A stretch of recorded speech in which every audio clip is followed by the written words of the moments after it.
सुबह 10 बजे से लेकर 11 बजे के बीच में उपस्थित हूँ आप सबके सामने। आज जिनकी कुंडली लेकर के आया हूँ इनका नाम दो जन है, मतलब ये पति की कुंडली है और ये पत्नी की कुंडली है। ये पति की कुंडली का लग्न चार्ट है और ये पत्नी की कुंडली का लग्न चार्ट है। उल्लास देसाई इनका नाम है और पत्नी का नाम समिता है ना, समिता देसाई। ये कुंडली मुझे आई है मुंबई से और समिता जी हैं, कहाँ की हैं समिता जी? रायगढ़ महाराष्ट्र। मतलब पति मुंबई और महाराष्ट्र की ये दोनों कुंडली एक साथ इनके पति ने मुझे भेजी है और उन्होंने पूछा है कि मेरे जितने भी पैसे और मेरे जितने भी रुतबे की जो बात थी वो मुझे वापस मैं रीगेन कर पाऊंगा या नहीं। पति की कुंडली में राहु की दशा चल रही है उल्लास जी को और समिता जी की कुंडली में चंद्रमा की दशा चल रही है। इस कुंडली के लिए राहु तृतीय भाव में बैठे हैं, अच्छे बैठे हैं, पर धन भाव की स्थिति इनकी कुंडली में ज़्यादा अच्छी है। बुध और शुक्र जैसे शुभ ग्रह, ध्यान से समझिएगा, अगर आपकी कुंडली के धन भाव में दो शुभ ग्रह या उसी भाव का अधिपति जैसे शुक्र इसी भाव में बैठे होंगे तो इससे धन सुदृढ़ होता है और व्यक्ति अपने कुल परंपरा का पालन करने वाला और समृद्ध मानसिकता का होता है। उसकी सोच बड़े ही उच्च श्रृंखल होती है और वो निश्चित रूप से परोपकारी और श्रेष्ठ बुद्धि का होता है। गुणानुवाद उसके समाज में गाए जाते हैं। इसके अतिरिक्त अगर आपकी कुंडली में धन भाव में शुभग्रह की राशि बनी हो, जैसे ये बन रही है, शुक्र शुभग्रह की राशि बनी वृषभ राशि और इसमें शुक्र ही बैठे हों और दूसरा एक अन्य शुभग्रह बुध भी बैठ जाएं जो पराक्रम भाव के अधिपति हैं, तो इससे ये अर्थ निकलेगा अगर धन भाव में किसी भी दुह स्थान यानी तीसरे, छठवें, आठवें और 12वें भाव के अधिपति बैठे हों, जैसे धन भाव में इस भाव के अधिपति शुक्र तो बैठ गए पर इस कुंडली में दुह स्थान के अधिपति बुध भी बैठे हैं, इसका अर्थ होगा कि व्यक्ति व्यवसाय करने वाला या खुद का काम करने वाला होता है और अपने परोपकार और पराक्रम के बल पे, अपने परोपकार से, आज मेरे यहाँ बिजली नहीं है और पर फिर भी अभी जो है वो इन्वर्टर काम कर रहा है और अच्छे से काम कर रहा है, ठीक है। ये तो मैं क्या बोल रहा था कि जन्म कुंडली में धन भाव सुदृढ़ है और व्यक्ति बेहतर स्थिति को प्राप्त करता है प्रत्येक पल। पर एक बात जो गंभीरता से विचार करने वाली है भगवान उल्लास जी, सिंह जो राजा होता है एक वक्त पे उसके दांत छितरा जाते हैं, मतलब गैप बढ़ जाता है। उम्र का पड़ाव ऐसा होता है जो व्यक्ति को एक न एक दिन उसका तमगा छीन ही लेता है और दशा तो आपकी कुंडली में राहु की चल रही है। मेहनत ये ढूंढ रहा है और शरीर में वो बल रहा नहीं। जन्म कुंडली में चतुर्थ भाव के अधिपति पंचम भाव में मंगल के साथ बैठे हैं और यहाँ पे चतुर्थ भाव के अधिपति द्वितीय भाव में बैठे हैं। पंचम भाव के अधिपति 12वें चंद्रमा के साथ। जरा विचार करिए, इस कुंडली का पंचमेश इस कुंडली का लग्नेश बनता है। ये जो स्थिति बनाती है, जो चीज़ बना रही है, जो यहाँ पे बात बन रही है, वो इस बात का द्योतक है कि ये दोनों एक जन्म से नहीं पिछले कई जन्मों से संग चल रहे हैं और ऐसी अवस्था में आप दोनों एक दूसरे के लिए नियामक बने हुए हैं। मतलब तत्व जो है वो दोनों का सामान्यतया कुंडली बड़ी अच्छी मिली है।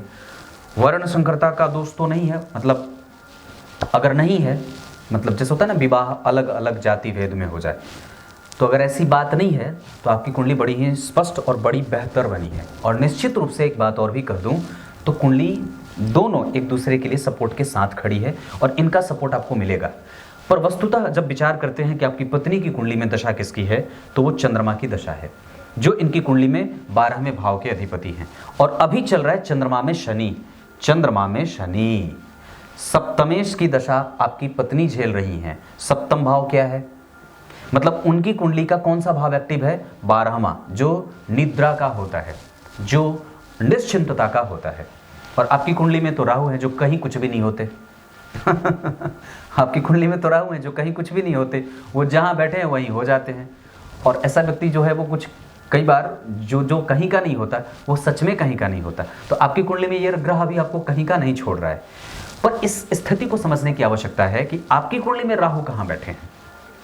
आपको अपनी कुंडली में अवश्य ही चेक करने की आवश्यकता होगी कि आपकी कुंडली का राहु किस भाव में बैठा है। राहु तृतीय भाव में अच्छे परिणाम करते हैं। भाव के आधार पे राहु का प्रभाव तीसरे भाव में अच्छा होता है। और ये राहु आपकी कुंडली में सूर्य जैसे पराक्रमी ग्रह के साथ बैठे हैं, क्रूरतम स्थिति को प्राप्त करेंगे। लेकिन दोनों ही पापक ग्रह, या एक क्रूर ग्रह और एक पापक ग्रह, शुभ ग्रह की राशि में बैठने के कारण दोनों में शुभ प्रभावों का अंकन देखने को मिलेगा। क्लियर है? अगर आप इस कुंडली के लिए तीसरे भाव की चर्चा करेंगे तो यहाँ के अधिपति देखिए 12वें हैं। तीसरे भाव के अधिपति, आप एक एक भावों पे विचार करिए तो यहाँ पे धन भाव के अधिपति धन दे रहे थे, लाभ में बैठ करके स्वग्रही। यहाँ पे धन का अधिपति धन में बैठा, पराक्रम का अधिपति धन में, तो व्यक्ति मेहनत करके और अपने ही कारोबार से युक्त होकर के धन की स्थिति प्राप्त करता है, धन लगाता है, धन निकालता है। और यहाँ केतु बैठे, जो कहीं ना कहीं व्यक्ति को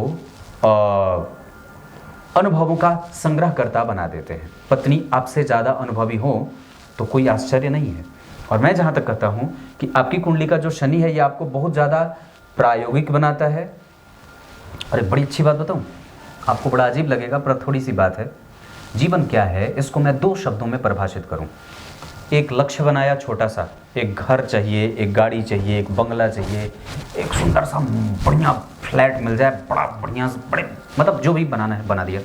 एक लक्ष्य बनाया और जीवन भर उस लक्ष्य को पूरा करने के लिए भिड़ते रहे, लड़ते रहे, तमाम तरीके का जो है वो साधन फैलाया, तमाम तरीके का जो है झूठ बोला, प्रपंच किए, बहुत सारे काम किए। हो सकता है आप नहीं किए होंगे क्योंकि आपकी कुंडली मेष लग्न की है तो आप रिस्पॉन्सिबल ज़्यादा है। आपकी पत्नी भी सिंह लग्न की है, इस वजह से ये भी नहीं करे।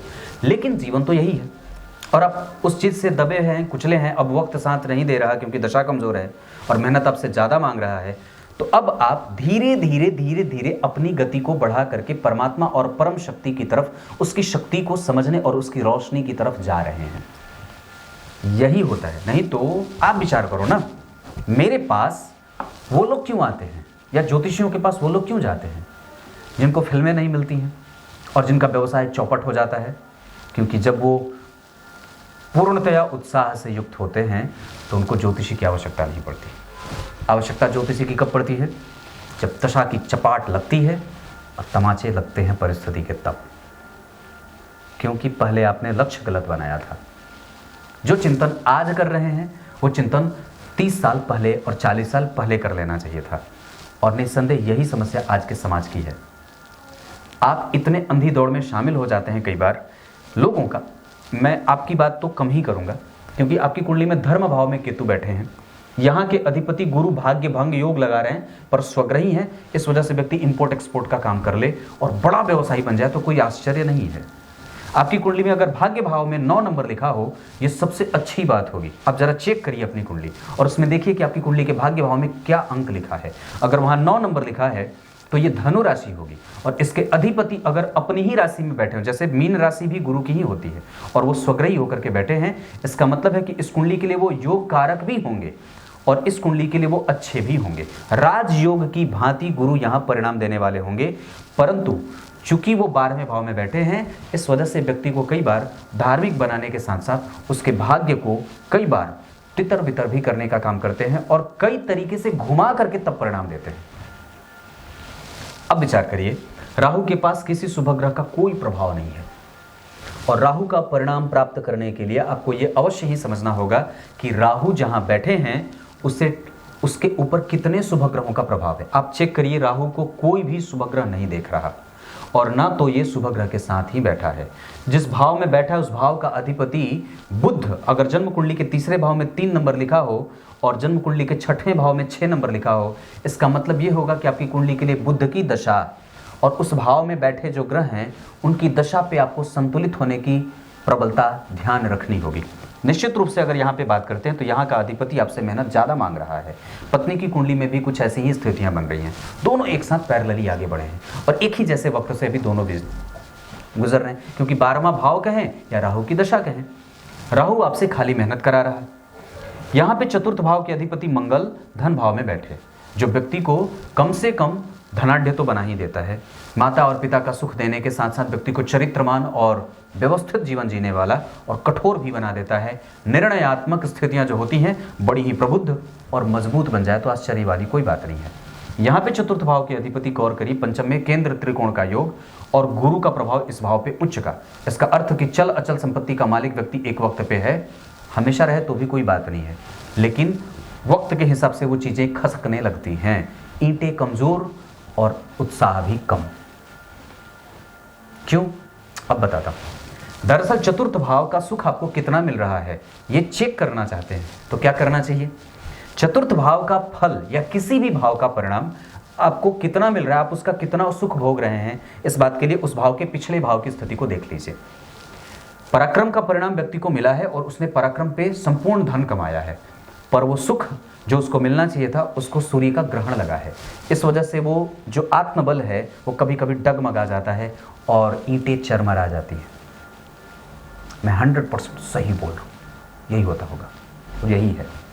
और खास करके राहु की दशा में तो और भी मन परेशान हो जाता है और फिर बार बार ज्योतिषी की ही दृष्टि जाती है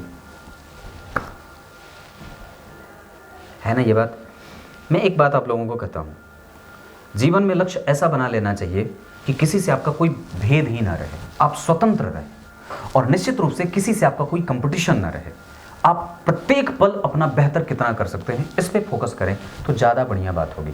और मैं समझता हूँ कि आप इन बाहर के लोगों से अपनी तुलना कभी भी ना करें, जो महंगी गाड़ियाँ, महंगे भवन, महंगी चीज़ें, महंगा सामान, सब में भरोसा करते हो।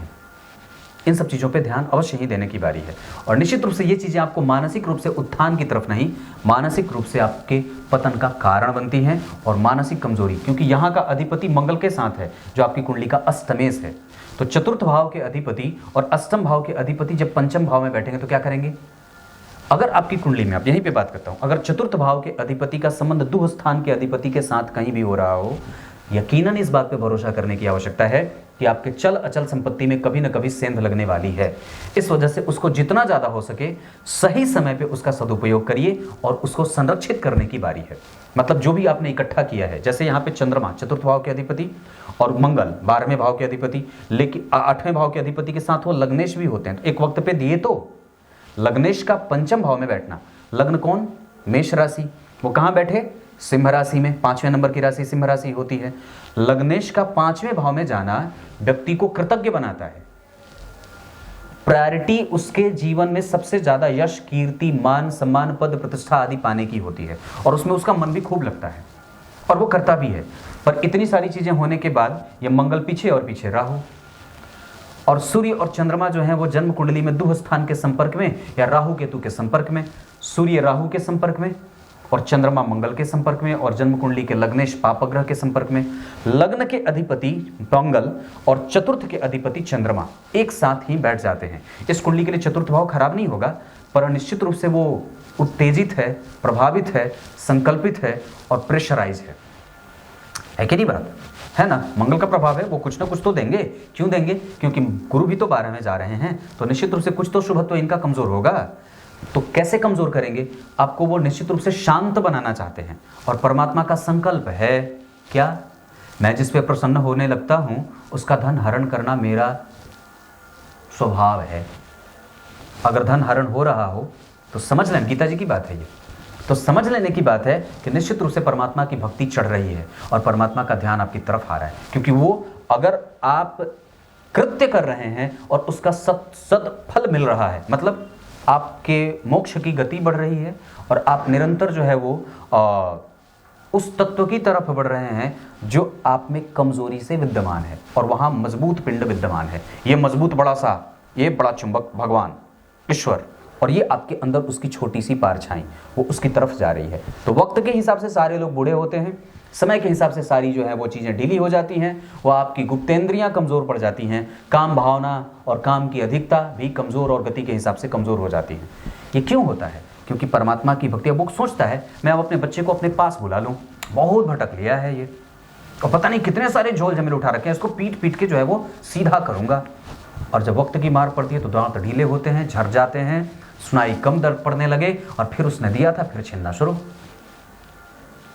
ये कुंडली है, जीवन ऐसे होता है। इसको दर्शन से जोड़ के देखेंगे तो चीजें एक साथ ही आगे बढ़ती हैं। यहां पे पंचम भाव 12वें, मतलब वो व्यवस्थित नहीं है। मैं एक बात बताता हूं, जन्म कुंडली के पंचम भाव के अधिपति अगर गुरु बनते हों और वो 12वें जाकर के उच्च के हो रहे हों, फिर भी वो बहुत अच्छे नहीं होंगे, क्योंकि निश्चित रूप से उनमें कोई कमजोरी है। भाव के आधार पे वो ग्रह कमजोर अवश्य हुआ है अब फिर आपको अंक वो कम देगा, तो फिर आप कहेंगे कि पंडित जी मेहनत तो खूब करी थी, पर रिकॉग्निशन देर से, विलंब से और मेहनत करने के बहुत बाद। क्योंकि यहाँ पे पराक्रम भाव में तुला राशि के अधिपति भी तो पहले बैठे हैं और पंचमेश दूह स्थान में भी तो बैठे हैं। यहाँ का पंचमेश जो है जन्म कुंडली में राहु के साथ भी तो बैठा है। तो ये चीज़ें पैरेलली काम करती हैं। दोनों कुंडलियों को एक साथ समझाने का बड़ा जो है वो कठोर प्रयास करना पड़ता है। यहाँ पे छठवें भाव के अधिपति बुध धन भाव में। अब जरा विचार करिए कि आपकी कुंडली के जन्म कुंडली के छठवें भाव में अगर 6 नंबर लिखा हो, इसका अर्थ होगा कि व्यक्ति साहसी है, प्रबलतम स्थितियों को बहुत ही प्रबलता से और निकटतम कमजोर स्थिति को बहुत ही मजबूती से संभालने और उसके पास साहस है। वो परिस्थिति को देख करके अपनी स्थिति बदल लेता है, गिरगिट हो जाता है तुरंत। जैसी स्थिति सामने वाले से वैसा ही भाव। सामने क्रोध तो क्रोध, और सामने दया तो दया। क्षमा करने की बारी है तो क्षमा करके तैयार है, और अगर उकसाने की बारी है तो उकसा करके पीछे से पीछे निकल के भाग गया। ये बुद्ध बना देते हैं। अगर जन्म कुंडली के छठवें भाव में 6 नंबर लिखा हो तो कार्य कुशलता का परिमाण यहाँ से व्यक्ति को जीवन में देखने को मिल जाता है, और ये परिणाम जो प्राप्त होगा वो निश्चित रूप से आपको दारिद्र दोष से पीड़ित करके बनाएगा। धन भाव के अधिपति का संबंध अगर छठवें भाव से हो जाएगा तो दारिद्र दोष लग जाता है। छठवें भाव के अधिपति विपरीत योग बनाएंगे। अब शनि जब विपरीत राजयोग बनाएंगे तो तबाह तो करेंगे ना, क्योंकि इस कुंडली के लिए वो मारक होते हैं, है कि नहीं बात? विचार करिए, मैंने कही थी ना मैं कुंडली अच्छी बनाऊंगा, बस इंतजार करिए। छठवें भाव के अधिपति नीचा विलासी, मतलब इनके पास तो साहस है ही नहीं, और कई बार तो इनके वजह से भी आप परेशान होंगे, और निश्चित रूप से इनके पास अनुभव जितना है और दरअसल इन्होंने जितना झेला हुआ है और आपके ऊपर जितना रह करके इन्होंने सुख भोगा है, ये किसी ने भोगा भी नहीं होगा। और वस्तुतः इनका जीवन तो बिल्कुल अनुशासित है, क्योंकि सूर्य यहाँ 10वें स्थान में दिग्बली होकर के, लेकिन अग्नि तत्व के ग्रह होकर के भूमि तत्व में बैठे हैं, तो प्रफुल्लित होकर के सामने से खुल के खिलखिला नहीं पाता है। ये है यहाँ पे स्थिति दारिद्र दोष का, क्योंकि गुरु का प्रभाव यहाँ नहीं होता तो आपके ऋण और भी कमजोर हो जाते और आपका जो निकलने वाला था वो और भी फंस जाता। इसका मतलब ये कहूँगा कि निश्चित रूप से जो इसका निकला है वो वापस आ सकता है। कब? राहु में। अब कहाँ राहु? आपकी कुंडली में राहु में जब आएंगे, है थोड़ा वक्त अभी, तो मैं एक बात आपको कह दूं तो वस्तुतः आपकी कुंडली में 25 के जून से या एक स्थिति 2024 के जुलाई से, ये 2 स्थितियां आपके जीवन में, आपकी कुंडली में, उल्लास जी की कुंडली में और समिता जी की कुंडली में, तो अभी व्यय की स्थिति ज़्यादा दिखेगी। आपकी कुंडली में बहुत अच्छी स्थिति बनेगी 2024 के अक्टूबर के बाद समिता जी की कुंडली में, ये 2 स्थितियाँ। अब आता हूँ 7वें भाव पे। इस भाव के अधिपति का यहाँ जाना अपना खुद का कारोबार करवाए, और इस भाव पे किसी भी शुभ ग्रह का कोई प्रभाव नहीं। इस भाव से जो 7वें भाव में अगर 7 नंबर दिखा, इसका मतलब है कि पत्नी सुंदर और कार्यकुशल मिलती हैं, बड़े ही धनाढ्य और धन संपत्ति को संकुचित और अच्छे तरीके से खर्च करके उसका सही सदुपयोग करती है, क्योंकि निश्चित रूप से आपका 12वां भाव ठीक बैठा है। तो दाम्पत्य और सैया का सुख आपने बहुत अच्छा भोगा है, और यहाँ पे भी उसकी स्थिति बड़ी ही सुदृढ़ है। मेहनत भले ही करना पड़ा है, और मेहनत करने का जो प्राबल्य है, वो जो और भी लक्ष्य को पाने की स्थिति है, वो विवाह के बाद और भी ज़्यादा बढ़ जाए तो क्या बात है, और वो हुआ भी है। ये यहाँ केतु बैठे थे, यहाँ देखिए, और आपकी पत्नी की कुंडली में यहाँ बैठे हैं। प्रभाव तो भाग्य भाव पे है ना हर जगह से केतु का, राहु का। और कम्युनिकेशन कभी कभी गैप में भी गया है, निश्चित रूप से कभी कभी छोटी छोटी जो है वो परिस्थितियों से उखड़ना भी पड़ा। हालांकि ये भाव बहुत अच्छा बना है, मैं इसको खराब बिल्कुल भी नहीं कहूँगा, ये बहुत अच्छी बात है। इनकी कुंडली का लाभ भाव ठीक बना है और इनकी कुंडली का 7वां भाव ठीक बना है। 7वां भाव का प्रभाव बहुत बढ़िया रहेगा। यहाँ पे 7वां भाव का प्रभाव थोड़ा कमज़ोर होगा, और निश्चित रूप से कई बार मांसपेशियों का दर्द आदि भी देखने को मिल जाता है, और कई बार आयु बड़ी अच्छी हो जाती है पत्नी की। यहाँ पे 7वें भाव के अधिपति का स्वग्रही बुध के साथ होना, अपनी अवस्था से व्यक्ति कई बार बहुत छोटा या उम्र में थोड़ी कमज़ोर स्थिति को, जैसे अपनी ऊंची अवस्था को भी व्यक्ति छुपा बैठता है। क्यों ऐसा? क्योंकि मंगल से प्रभावित है और मंगल चंद्रमा के साथ बैठे हैं, तो व्यक्ति का संतुलन काबिले तारीफ होगा, और वो इसी चीज़ को संतुलित करने के लिए लगातार भटक रहा है, और असंतुलन का उसके जीवन का कारण प्रधान यही है, क्योंकि वो संतुलित होना चाहता है। मृग मरीचिका याद करिए, हिरण, उसके ही नाभि में है कस्तूरी, और पता नहीं वो जंगल में प्राण लेकर के कहाँ कहाँ भटक जाती है, शेर झपट्टा मार देता है और मर जाती है ना। 8वें भाव के अधिपति जन्म कुंडली में यहाँ बैठे, इस भाव का प्रभाव यहाँ पे रहेगा तो ठीक नहीं होगा, लग्नेश है इस वजह से ठीक होगा। यहाँ पे अष्टमेश का यहाँ जाना और वापस घूम करके शनि को देख लेना, जो कि जन्म कुंडली के सप्तमेश है। मतलब दाम्पत्य का क्षेत्र यहाँ पे कमजोर नहीं, क्योंकि सप्तमेश पे शनि की, सप्तमेश पे गुरु का प्रभाव, 7वें भाव का अधिपति अष्टम में धन योग लगाएगा। पत्नी के जुड़ने के बाद जैसे जैसे व्यक्ति प्रगति करी है व्यक्ति ने, वैसे वैसे चीजें समाज को जोड़ने का काम भी करी हैं। और पत्नी के आने के बाद व्यक्ति बहुत ही बृहद आकार से अपने आप को मजबूती से स्थापित किया है। और निश्चित रूप से उसके पास 1 2 3 4 5 बंधता गया है। पहले स्वतंत्र था तो ठीक था, जैसे जैसे बांधा गया है वैसे वैसे सब दाम्पत्य में आने के बाद अब फिर से वो स्वतंत्र होना चाहता है। पर वही उसके जड़ की का मतलब जो है वो वास्तव में उसकी कमजोरी सबसे बड़ी है कि वो फिर से स्वतंत्र होना चाहता है। स्वतंत्र मत होना चाहिए, नहीं होना है, क्योंकि होना चाहेंगे तो निश्चित रूप से फिर आप अपने ऋण की तरफ देखेंगे कि मेरा पटका है, मेरा अटका है, मेरा लटका है, मेरा झटका है ना। मुक्त होने का प्रयास करना आवश्यक है, क्योंकि आपकी कुंडली में आप पुनर्प्राप्यता की स्थिति को प्राप्त करेंगे, पुनः उसी स्थिति को अवश्य ही प्राप्त करेंगे। क्यों?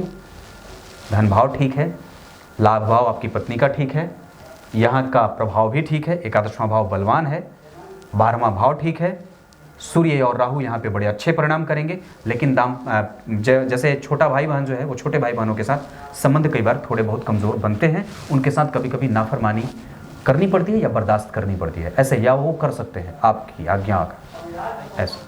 तो ये आपके कुंडली के अष्टम भाव की स्थिति है। अष्टमेश का पंचम भाव में जाना और चतुर्थ के साथ वो बात मैंने बताई, व्यक्ति को इकट्ठा किया हुआ धन कई बार शनि मंगल राहु केतु की ही दशाओं में, जबकि आपकी कुंडली का लग्नेश है, पर फिर भी क्यों कमजोर कर रहा है?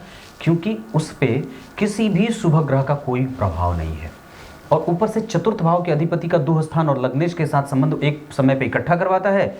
और जब ये चक्र चलता है शनि मंगल राहु केतु वाला, तो फिर वापस वो छीनने लगता है, क्योंकि यहाँ पे अष्टम भाव भी बहुत अच्छा नहीं बना है।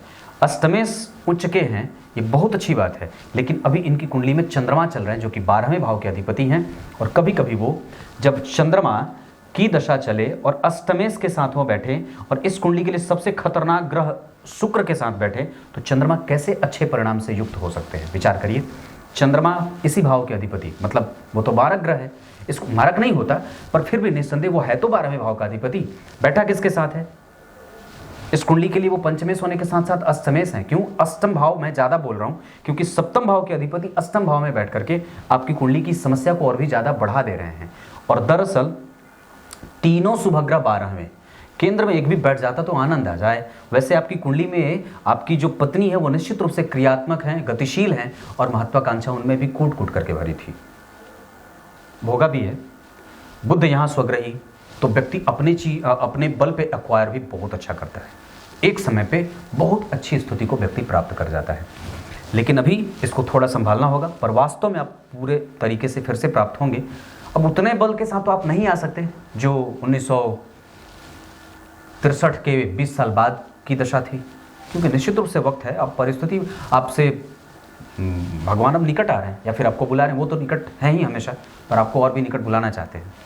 नवम भाव के अधिपति का 12वें जाना, ये भाग्य भंग योग होगा? नहीं, ऐसा नहीं होगा, क्योंकि वो स्वग्रही है और इस कुंडली का सर्वाधिक कारक ग्रह है। तो आपकी कुंडली में भी गुरु कारक होते हैं और इनकी कुंडली में भी गुरु कारक होते हैं। गुरु दोनों ही कुंडलियों में महत्वपूर्ण और बहुत ही ज्यादा प्रैक्टिकल प्लैनेट बनेंगे। और दरअसल उनकी दशा प्रत्येक व्यक्ति की कुंडली में, दोनों ही कुंडली में अच्छी जानी चाहिए। और निश्चित रूप से वो उतने अच्छे नहीं गए हैं, क्योंकि यहाँ भी गुरु 12 में हैं और यहाँ भी गुरु 12 में है। विचार करो, 12वें के गुरु उच्च के भी होते हैं तो व्यवस्थित नहीं होते। अष्टम भाव के गुरु अगर उच्च के होंगे तो व्यवस्थित हो जाएंगे। गुरु कभी भी किसी कुंडली के लिए खराब फल नहीं देते, पर वस्तुतः वो इस बात पर निर्भर करता है कि किसने उसको देखा है, या उसके त्रिकोण में कौन बैठा है, उसके केंद्र में कौन बैठा है। तो उस गुरु से केंद्र में राहु बैठे, उस गुरु से केंद्र में राहु और सूर्य बैठे, और इस गुरु से केंद्र में केतु, और इस गुरु का साहस बढ़ा रहे हैं।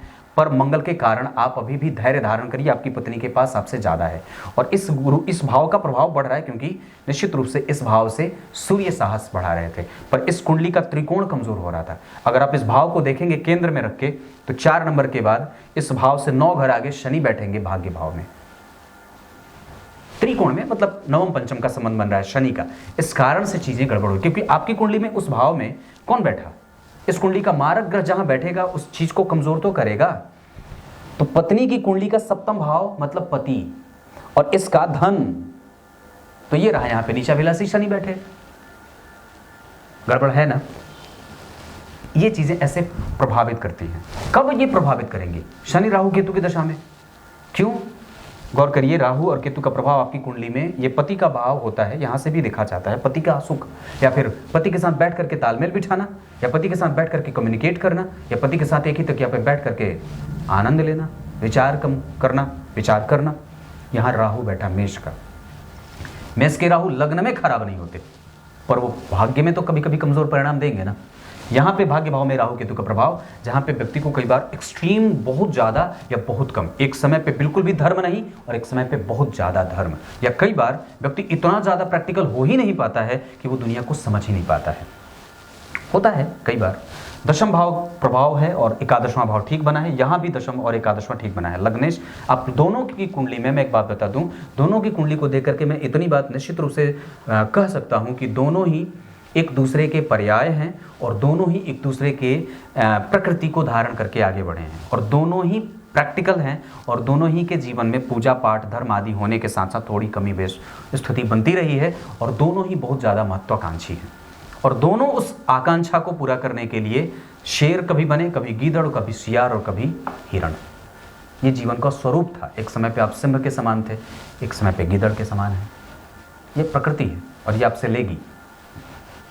आपने लिया था, अब वो ले रही है, देना तो पड़ेगा। राहु की दशा है, लाजवर धारण करिए, गणेश जी की पूजा करिए और वापस परमात्मा की तरफ ध्यान खींचिए, क्योंकि आपकी कुंडली में अभी 2024 के जुलाई से और अभी आपकी कुंडली में कारोबार फिर से ठीक हो सकता है। ऐसा नहीं कहूँगा, अभी कुछ ठीक हुआ भी है, आगे और भी ठीक होगा।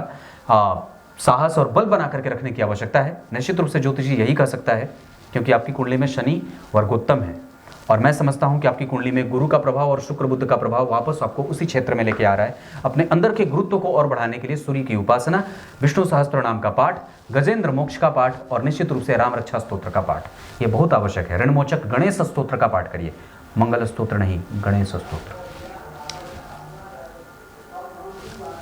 इसके अतिरिक्त आपकी पत्नी की कुंडली में सूर्य वर्गोत्तम और आपकी कुंडली में गुरु जो है वो शनि वर्गोत्तम थे, तो सूर्य और शनि का प्रभाव में मैं एक बात कह दूं तो वैसे आप दोनों की कुंडली बड़ी अच्छी बनी है, क्योंकि आपकी पत्नी की कुंडली का जो नवांश बना है वो धनु का बना है, और आपकी कुंडली में वो धन भाग्य भाव का अधिपति है। ये संबंध जन्म जन्मांतर का है। दोनों एक दूसरे से जुड़ते आए हैं और लगातार आगे भी रहेंगे एक दूसरे के संग। तो इसको जितना ज़्यादा हो सके और भी ज़्यादा बेहतर बनाने का प्रयास करिए।